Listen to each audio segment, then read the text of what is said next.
തിരുവനന്തപുരം നെയ്യാറ്റിൻകര ത്രേസ്യാപുരം സ്വദേശി ശാഖാകുമാരി, 52 വയസ്സ്, വലിയ സ്വത്തിന്റെ ഉടമ. വൈവാഹിക ജീവിതം വേണ്ടെന്നായിരുന്നു ശാഖാകുമാരിയുടെ തീരുമാനം.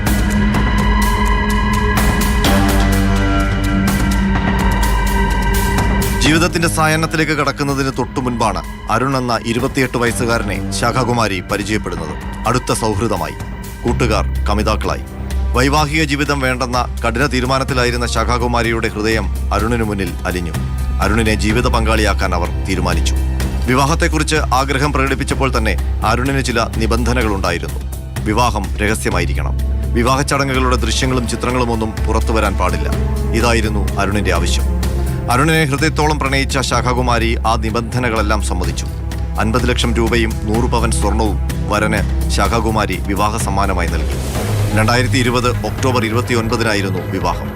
ക്രിസ്ത്യൻ മതാചാരപ്രകാരമായിരുന്നു ചടങ്ങുകൾ. അരുൺ മുന്നോട്ട് വെച്ച നിബന്ധന ലംഘിക്കപ്പെട്ടു. ശാഖാകുമാരിയുടെ ബന്ധുക്കളിൽ ഒരാൾ വിവാഹ ചിത്രം സമൂഹമാധ്യമത്തിൽ പോസ്റ്റ് ചെയ്തു. അനിഷ്ടമുണ്ടായെങ്കിലും ശാഖാകുമാരിയുടെ മോഹിപ്പിക്കുന്ന സ്വത്ത് സമ്പാദ്യം അരുണിനെ തൽക്കാലം അടക്കി നിർത്തി. ശാഖാകുമാരിയുടെ വീട്ടിൽ തന്നെയായിരുന്നു അരുണിന്റെ താമസം. ഭാര്യയുടെ അളവറ്റ സ്വത്തിൽ കണ്ണു മഞ്ഞളിച്ചു പോയ അരുൺ ധൂർത്തനായി മാറി. വില കൂടിയ കാറുകളും ബൈക്കും വാങ്ങി. ആഡംബര ജീവിതത്തിൽ ഇലക്ട്രീഷ്യൻ കൂടിയായ യുവാവ് മതിമറന്നു.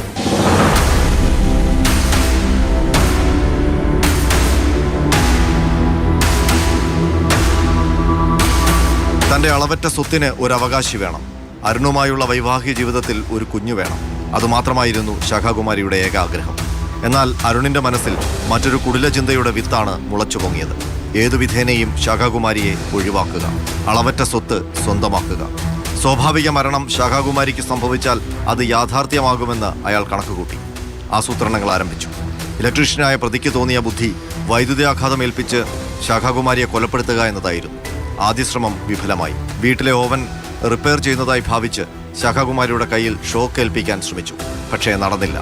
ആ കുടില ബുദ്ധി ഉണർന്നു തന്നെയിരുന്നു. അവസരത്തിനായി തക്കം പാത്തു.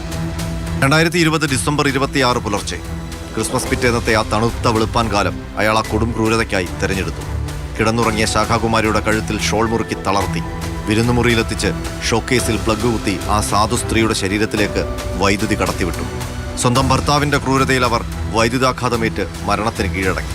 സ്വാഭാവികമായി ഷോക്കേറ്റുള്ള മരണമെന്ന് വരുത്തി തീർക്കാൻ ക്രിസ്മസ് അലങ്കാരത്തിലുണ്ടായിരുന്ന സീരിയൽ ബൾബുകൾ ശരീരത്തിലിട്ടു വെച്ചു.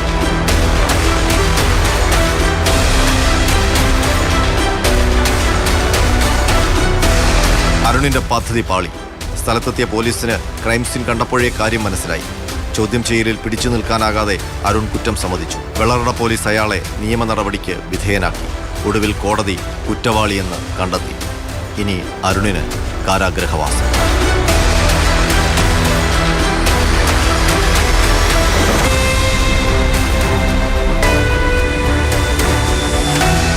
മാതൃഭൂമി ന്യൂസ്, തിരുവനന്തപുരം.